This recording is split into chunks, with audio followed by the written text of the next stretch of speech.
नमस्कार दोस्तों, मैं नरेंद्र सिंह एग्रीकल्चर क्लासेस मुरैना से आप सभी का स्वागत करता हूं।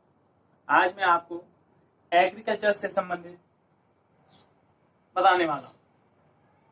मेरा सब्जेक्ट एग्रीकल्चर है और मैं 12th क्लास का एग्रीकल्चर आपको बताने वाला हूं। आपके लिए 12th क्लास की चीजें पहुंचाने वाला। 12th में पहले तो हम ये जानते हैं कि 12th में सब्जेक्ट कौन कौन से हैं और हम आज कौन सा सब्जेक्ट पढ़ेंगे। ठीक, तो 12th क्लास में 3 सब्जेक्ट एग्रीकल्चर से है। तो पहला सब्जेक्ट फसल उत्पादन एवं उद्यान शास्त्र, दूसरा पशुपालन, मुर्गी पालन, मत्स्य पालन, ठीक है। तीसरा पीसीएमई यानी फिजिक्स, केमिस्ट्री, मैथ, बायोलॉजी, उनमें 5-5 चैप्टर 4 के आएंगे, ठीक है। तो हम आज कौन सी चीजें स्टार्ट कर रहे हैं वो मैं आपको बता रहा हूँ। तो आज हम सबसे पहले स्टार्ट करने वाले हैं फसल उत्पादन।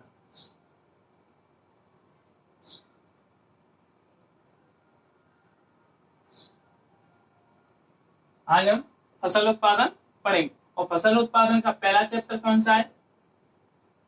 तो फसल उत्पादन का पहला चैप्टर है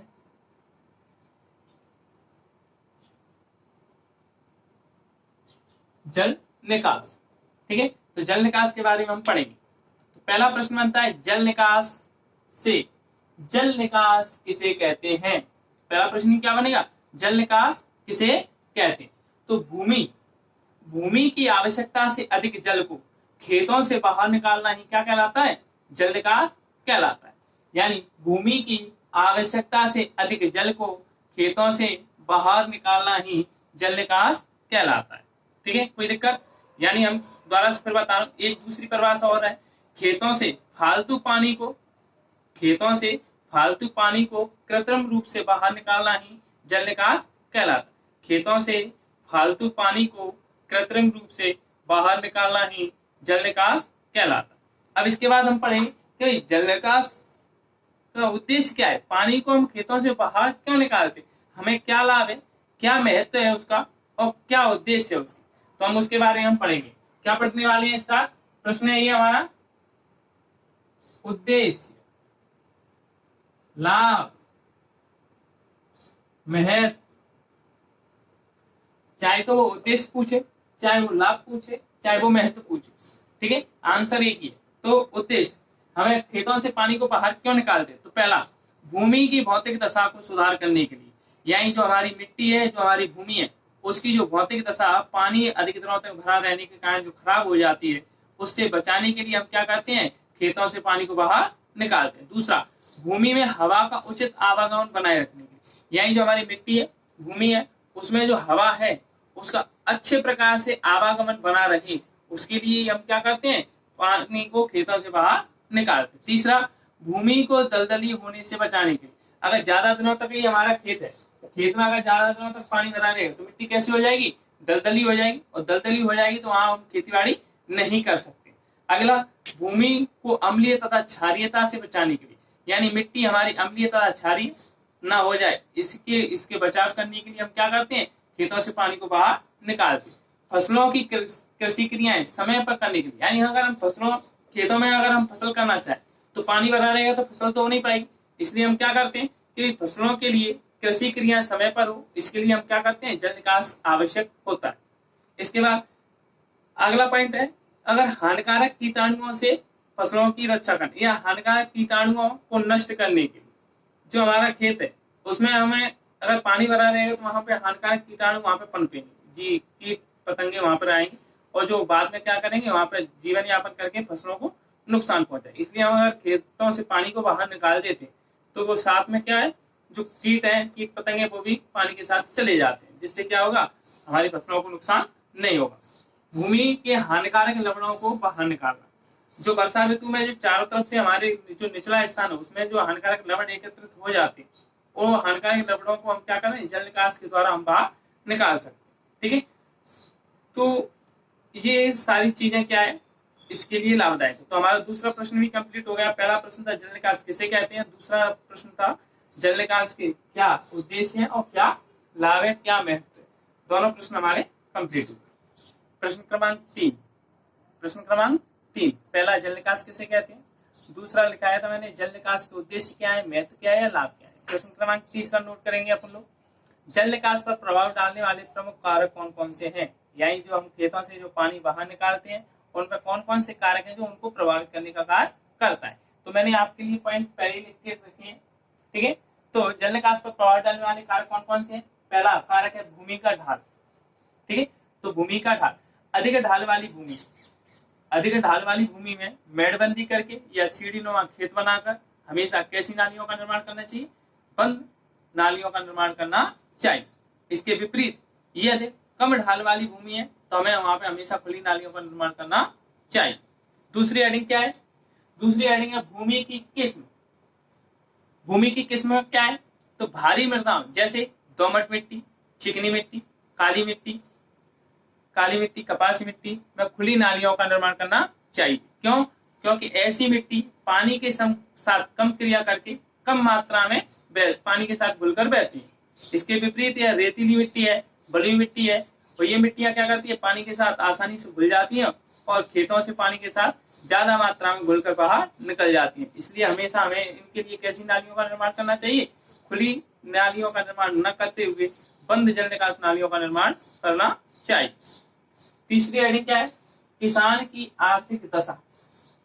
किसान की आर्थिक दशा, आर्थिक का मतलब पैसे से। किसान कैसा है, गरीब है या अमीर है। अगर किसान अमीर है तो अमीर किसानों को हमेशा बंद जल निकास नालियों का निर्माण करना चाहिए, जबकि इसके विपरीत जो गरीब किसान है उसको हमेशा कैसी नालियों का निर्माण करना चाहिए, खुली नालियों का निर्माण करना चाहिए। अगली हेडिंग है उत्पन्न की जाने वाली फसलें। उत्पन्न की जाने वाली फसलें यानी खेतों में हम कैसी फसलें बो रहे हैं, जो फसलें हमें प्राप्त हो रही है वो ज्यादा महंगी बिकती है या सस्ती बिकती है, इसके ऊपर हम उसको आर्थिक रूप से हम देखते हैं।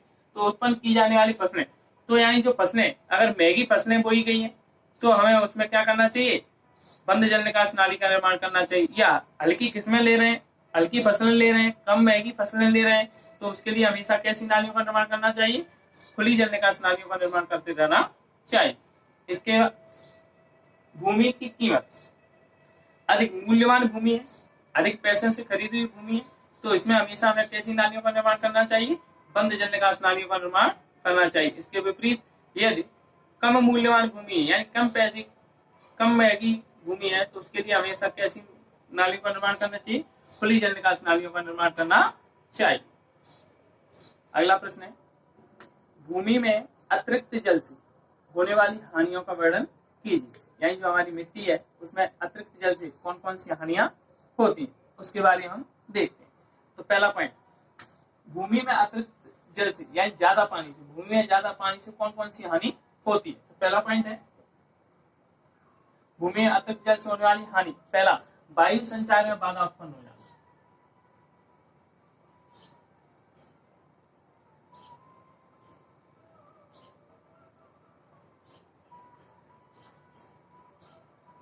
यानी जब खेतों में अधिक पानी भरा होता है तो जो भूमि है उसमें वायु का संचार आसानी से नहीं हो पाता है, तो पहली हानि तो ये है। दूसरा,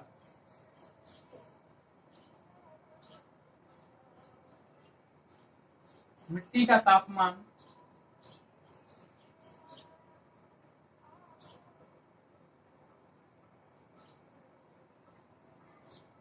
मिट्टी का तापमान कम हो जाना।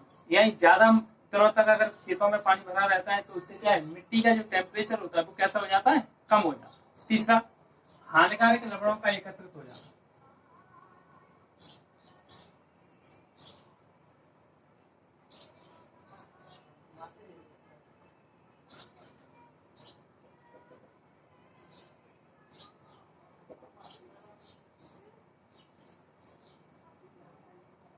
हानिकारक लवणों का एकत्रित हो जाना। तीसरा, कृषि, चौथा, कृषि क्रियाएं समय पर न हो पाना।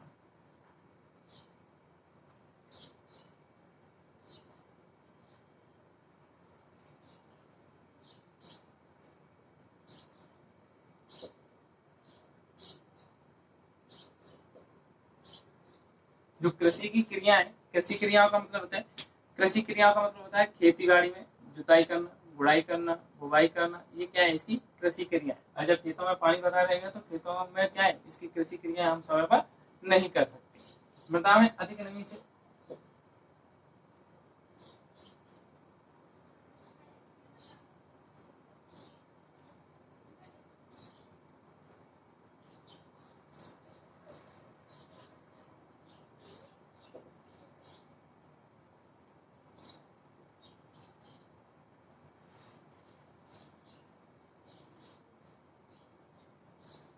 मृदा में अधिक नमी से अनुपजाऊ हो जाता। मेरे YouTube चैनल को सब्सक्राइब करें, वीडियो को लाइक करें और अपने दोस्तों के साथ शेयर करें। धन्यवाद।